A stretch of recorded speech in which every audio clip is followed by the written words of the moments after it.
Step into the Incense and Whiskey sanctuary with mindfulness enthusiasts and verified whiskey lovers, Mecca and Ashley, as they discuss all the random topics they love, from mindfulness to memes.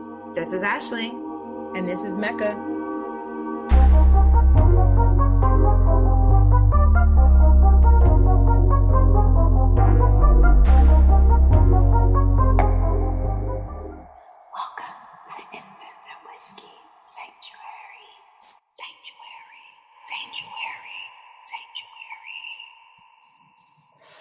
All right, this evening, whenever you're listening to this, we have our friend, an educator, organizational leader, entrepreneur, and just overall vibe creator, Morgan, founder of molit.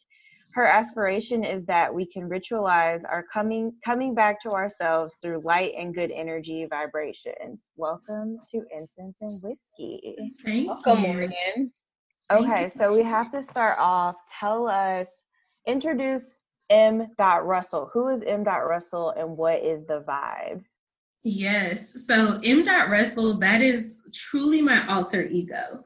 So especially as an educator, I feel there's a structure to that world. And you have to know who you are, and you show up the same way predictably every single day. But as I think about myself as a creator, there's something different to me, something deeper, almost something that goes back to my childhood. So actually, if you know me as a person, my full name is Morgan Russell Williams. But most people only know me as Morgan Williams. But what people don't know me as is Morgan Russell or M. Russell. So this is my alter ego, my creative self. Bringing a different self to a different world in different part of my life. I love that. So can you tell us, M. Russell, the creator, founder of molit, what is molit? What did M. Russell create and introduce to the world? Oh man, so if I were to oversimplify it, molit is a candle company. But really it is so much more than that. I consider molit the coming back to myself. How do I think about, so I'm going to tell you guys a little story. So in my educator world, we do retreats. Everybody does work retreats. And one question became, who are you really? If you were to go back to your childhood, before the opinions of others shaped who you were, how you operated in the world, who are you essentially? And what I came to realize is I'm a creator. I'm someone who looks at things and sees them different. I look at the ordinary and see the uncommon components of them, things that other people don't really see. And so molit was the manifestation of how can we articulate this in a tangible way to the world? And so between that realization and, frankly, my habit for candles. We can all relate, I think. Right. I decided to go back to the source as who is working as a creator. And so I literally taught myself how to make candles. Okay. So taking into consideration this idea of how do you see the uncommon and the ordinary, I saw vessels at my disposal, and so molit became the synergy between who I was as a person and then also who I had become, aka my candle habit, at one time, and how do I create and manifest that? So, yes. Love that. I like that. What does that mean, vessel? Ooh, yes. So molit, ultimately, although we create candles, ultimately what we do is we create vibes. And so a vibe is essentially what is the essence of a moment. And when you think of any moment in life, you experience life with all of your senses. Okay. So you taste it, you feel it, but most importantly, you smell it. And so it's that bringing back to self. And in those moments are contained within something. And so that is thus what a vessel is. Okay. It is the thing which contains the essence of the moment we work and try to create via our creations. Okay, so you guys create vibes in a candle. So are the candles called? Are they like named after vibes or like scents? Great question. They're named after vibes. Ooh. Yes. So essentially, so to back up, yes, our candles are scented. That's the basic version of it. Extended. The what? What'd you say? They're scented. Scented. Okay. They are scented. So our candles are scented, but that's the basic version of the story. The essence of the story is that the scents are intended to create in what we call an olfactory symphony to remind you of where you need to get to, of where you aspire to be. Okay. And so we actually have 4 vibes: power, ascension, in spirit, and reset. And each one of them actually represents a story and narrative that I try to redefine for myself. So power is a reminder of your strength. I'm sure we could all go back to those moments where we could remember how strong we were. And so the idea behind that vibe is to recall your own strength. Ascension is the permission to fly. So again, I'm sure we could go back to those moments where we were unsure of ourselves, unsure of our greatness, unsure of our power, but we gave ourselves permission to fly. And that's what that's intended to represent. And spirit is the courage to act. Bravery is a journey. And every day we have to step into our own courage and make sure that we step into the moment and have the courage and bravery to act. And so it's calling you into that moment. Okay. And then lastly, reset. That's the need for stillness.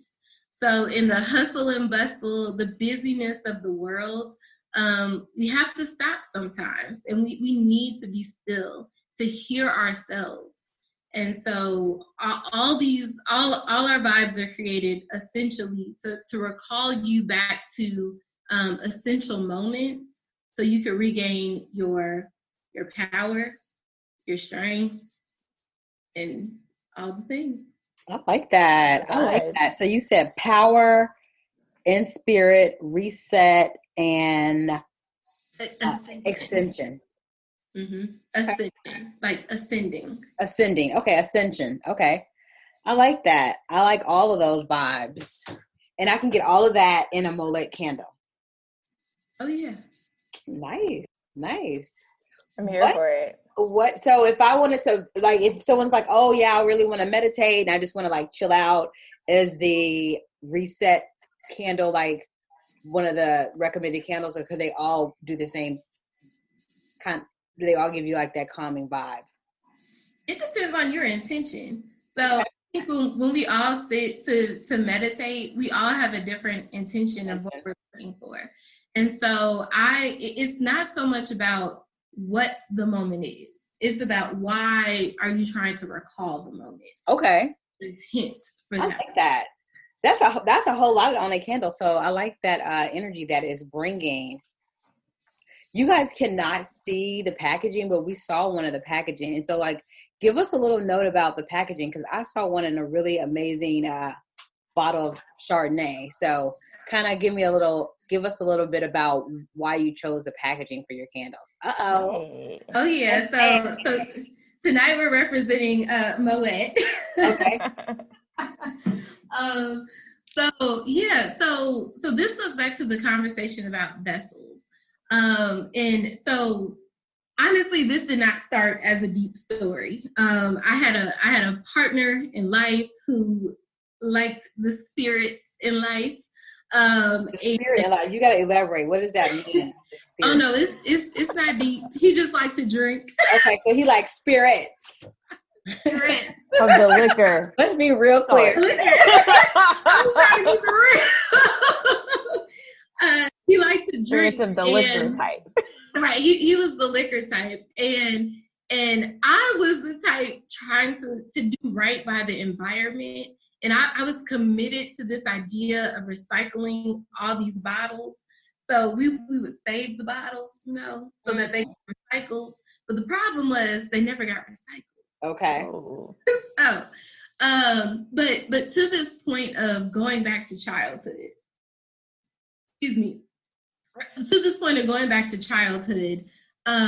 it was always important for a liquor bottle, a wine bottle is an ordinary thing. But ultimately, I saw uncommon use for it. Okay. And so, in order to, so as I thought about molit, our candles, and seeing and taking the time to see things a second time around and giving them a chance and opportunity, I saw a chance to use these bottles as the vessel in order to create my candles out of. Okay. And so not only is this a way to go back to my childhood, but it's also a way to give these bottles a second round. And actually, there's one more thing. I also think that we easily ritualize our ability to escape. But like if somebody were to say, let's escape, girl, it's been a long day, it's been a long week. What do a lot of people will go for? What? Liquor. Okay. Well, can we build a different type of ritual? Can we build a different type of habit, a healthier habit around that? So looking at these liquor bottles every day, it is a way to escape, absolutely. But by way of creating a molit candle, we're creating a different meaning and different intention behind ritual associated with these bottles. To escape. I love that. I like that a lot. That's a really great story. Yeah, in terms of being a creator, founding Molit, being an entrepreneur, how do you create space for yourself? I know I'm a big fan of candles and tend to light candles as a part of my self-care practice. But then what do you do when that's your business, right? When your business is the making and testing of these type of products. So what do you do for self-care as an entrepreneur yourself? Yeah, that's a really great question. So I think often we think of self-care as a privilege and something we can only do every once in a while. I think of self-care as a ritual. And so beyond my ritual, yes, it might be lighting a candle and setting an intention for the day, but it also goes into, how do I talk to myself? What am I feeding my energy to? Right. How am I showing up? Who am I letting in my space? So it's not just bubble baths and candles. I think beyond that. And sorry. Repeat it for the people in the back, please. It's not, but seriously, I think that is a real misconception that it's just bubble baths and candles. I agree. And I see how and why people feel like it's hard to ritualize that. Trust me, it takes my bathtub like 20 minutes to fill up. I fill it up too hot. Right. I get it. You're right. Yeah, but as an entrepreneur, it is absolutely necessary to create self-care as a ritual, especially because your business is you. This unique opportunity, entrepreneurship is the unique opportunity to express your ideas, your vision, your passion out into the world. And if you don't have a vision or a passion, then what are you giving out to the world? So it's almost mandatory that you take the space for yourself, create the space for yourself to reflect, to understand, to reset, in order to continue to give the world the best vision and best version of yourself. Yeah. Absolutely. Yep. Absolutely. I think that's so important, and you're correct. Self-care is definitely a daily ritual, not just a once in a blue moon type of experience. So outside of lighting your candles, is there something that you do? And it could be you pouring your candles, or you making it, or coming up with that particular intention, and finding the creative side of the actual doing of the candles. Is there anything outside of molit that you do to kind of give yourself that daily self-care treatment? Like, is there something that you do or practice daily? Absolutely. So my alarm goes off actually at 5 a.m. Okay. Which most people sounds unreasonable. To me, it's me creating space so that before I start my day, before anybody else needs anything from me, I have time to meditate, center, visualize, and tell myself today is a great day. Right. It will be wonderful. Yeah. And it will be okay. And you have everything you need to make this day possible. Mm-hmm. So with that affirmation, I control my mornings. And with that control of my mornings, I control my day. So I think that's one of the starts. And then also, my self-care routines are a little different than I think most people would think of. I genuinely believe that in what I call the epic every day. And so what I mean by that is every day you could do something a little bit special, a little bit extraordinary to make yourself feel wonderful. So what this equates to is maybe I change the part in my hair. Maybe Oh yeah. Okay. Which we don't do often, but maybe I change the part in my hair. Okay. Maybe I decide to take a candlelit bath, wait for it, in the morning. I knew you was going to say that. She just threw down the gauntlet, y'all, on the self-care routine. Or, I mean, from candlelit dinners, wait for it, by myself. Okay. Hey. Let the people know. Let the people know. You have to realize and understand that you deserve special. You deserve to treat yourself special each and every day. And I often think we think of what is extraordinary as this big, unattainable thing. But extraordinary is really, how do you set an intention for a moment? How do you take an adventure every single day? No matter how big or how small. How do you learn something new? How do you do something new? And with all of that, you're able to show up different in the world, in your business, right, other people. And so, yeah. Yeah. Oh yeah, I love it. Yeah, it's just those little bitty things, and I get it. Doing what we call saving. Oh, I'll do that later for a special occasion. Making those special occasions every day. It's 2020. Every day is a special occasion. Hey, I did a face mask today, y'all. Like, not on schedule. Right. I did a face mask. Right. I think, let's not even get into face masks. I love those. I can't. People tell my skin's super clear because all I have time for a face mask every day. So yes. Go ahead, Mecca. I love it. Oh no, I was just gonna say, yeah. I mean, 2020 is one of those things that if you made it through December, like everything there's a celebration to be had. There is a parade to be had. There is a dance party to be had. So here for it. I'm absolutely for it. And I love this. So I love the idea of these vibe incorporated candles. It kind of puts me in mind of like candle Reiki, because you're putting this energy into your candles that intunes the receiver receives, or if their intentions is to receive, they receive that along with whatever intention that they have created for themselves for that specific space. So I love that. What's one of the more popular of the candles, like vibe wise or packaging that you use that you find to be a little bit more popular than the others? Yeah, so let's see. Our most popular vibe is power.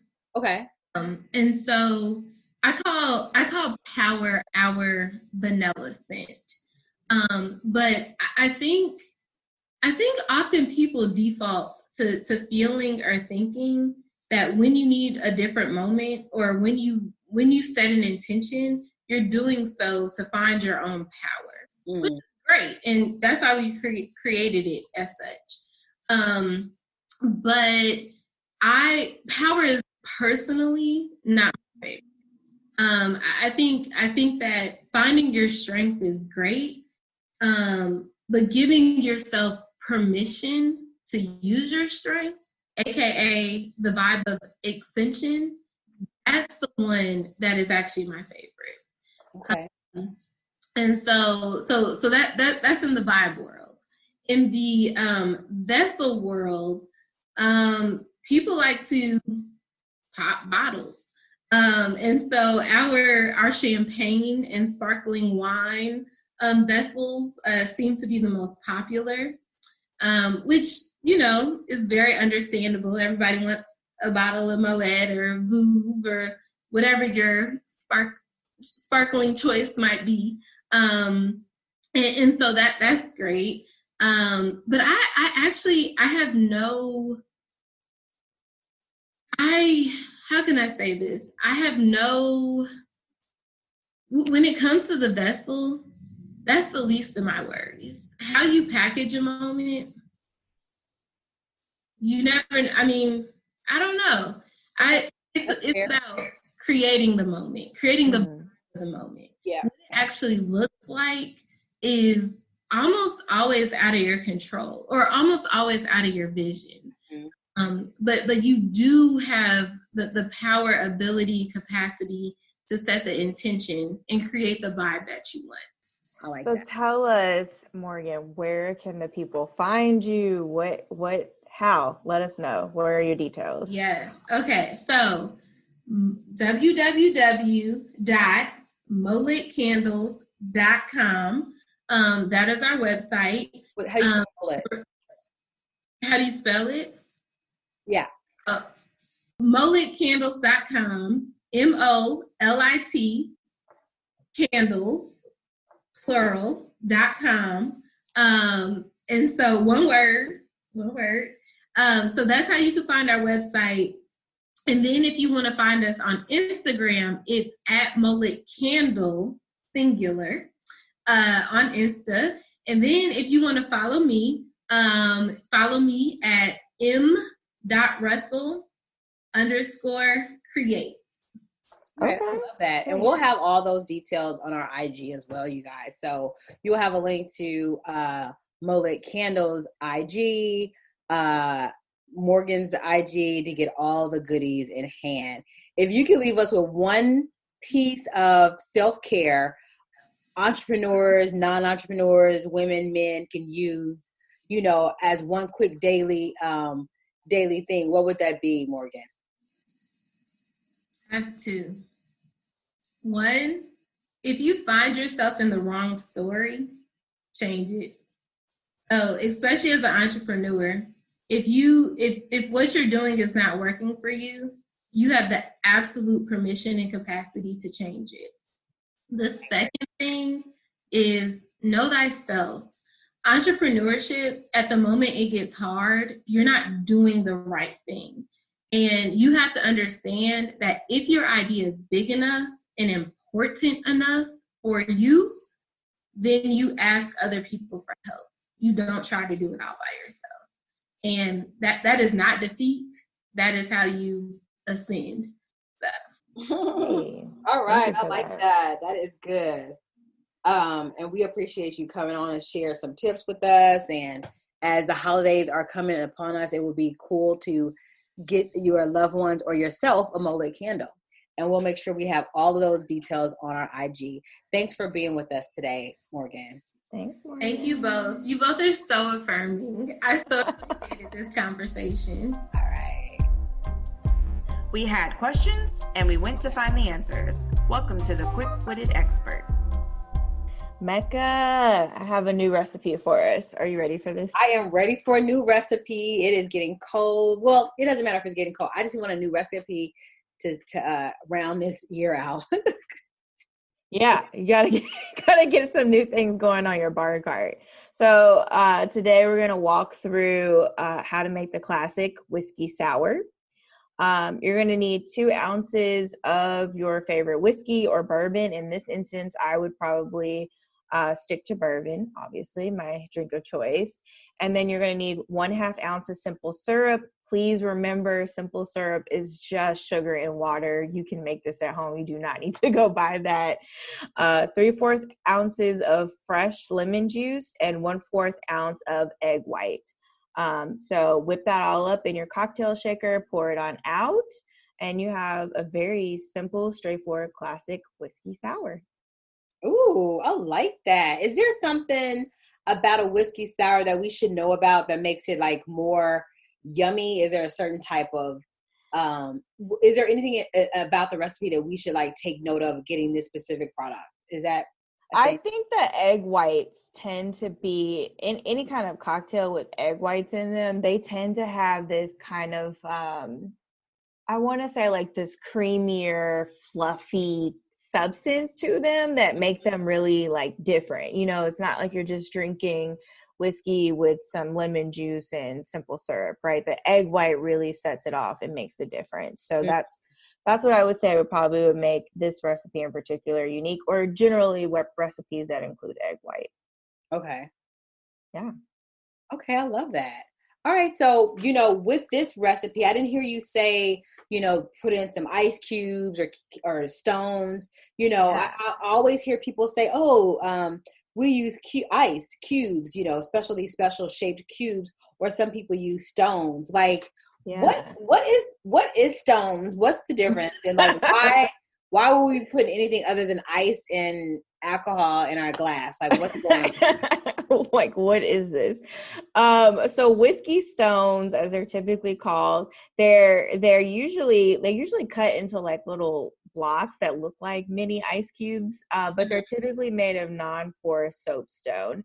And these stones can be chilled to keep your drink cold without diluting the drink itself, right? So when you put an ice cube in, like when you put an ice cube in, the ice cube melts over time. You get a little bit of water in your drink, and it dilutes the drink over time. That So makes the idea between whiskey stones is you can have something cold in your drink without diluting the flavor. Okay. And they tend to come in a variety of sizes. They're designed to be stored in the freezer. So we keep ours in the freezer. I have different sets of them and little baggies that I keep in the freezer so I can just pull them out when we're hosting or when we want to use them. And you can just add them straight into your drink, whether it be whiskey, bourbon, scotch, whatever you want to have that and not have it diluted. And so also what's out there right now, I haven't used any of these, but some people have what they're calling chilling stones made of steel, and those have gel inside them that freeze, and that allows it to stay colder longer than your traditional whiskey stone. Does any of these stones alter the taste of your intended drink? Like, is there an aftertaste? No, absolutely. I've never had my drink. Actually, what you're really getting is like the drink in its truest sense, right? Because you don't have the water from the ice itself. Okay. But the soapstone itself doesn't have a flavor or give off any sediments or anything like that. So what you would really be getting is like the true alcohol mix that you have versus an ice cube. Yeah. And the reason one would put this in their whiskey or any drink is to keep it cold the duration of the enjoyment of the drink. Right, as long as you're having the drink. I think that some people prefer to have ice in their drinks because they do enjoy having their drink diluted over time. I know there are certain bourbons, Bulleit bourbon, for example, that as the ice melts into your drink, the flavor, certain tones and flavors in your bourbon come out a little bit more with the ice cubes over time. Mm-hmm. So it's really all about preference and what you're looking to experience. Okay. Yeah. So do you want to try? You know what? I may have found an additional Christmas gift for you, Mecca. Would you like to try some whiskey stones? You know what? I am not opposed to it. We might have to put some in the mail for you so you can try it for yourself. Secret Santa style. Keep those drinks strong, y'all. Get us through Yeah, these. I mean, I get it. That makes sense. So instead of diluting the drink with water, if that's not what you want to, there's a way to keep it still cold and cool during Absolutely. the duration of your enjoyment of your cocktail. Okay. Right. And if you want it to stay colder longer, you may be someone that opts for the steel chilling stones versus the traditional whiskey stone made out of soapstone. Okay, perfect. Well, thank you for that clarification. I like that. I like the use of that. It's very practical. So Yeah, I'm going to ship you some so you can I try. appreciate that. I'll let you guys know what I make with my stones. All right, thanks, Ashley. Thanks, Mecca.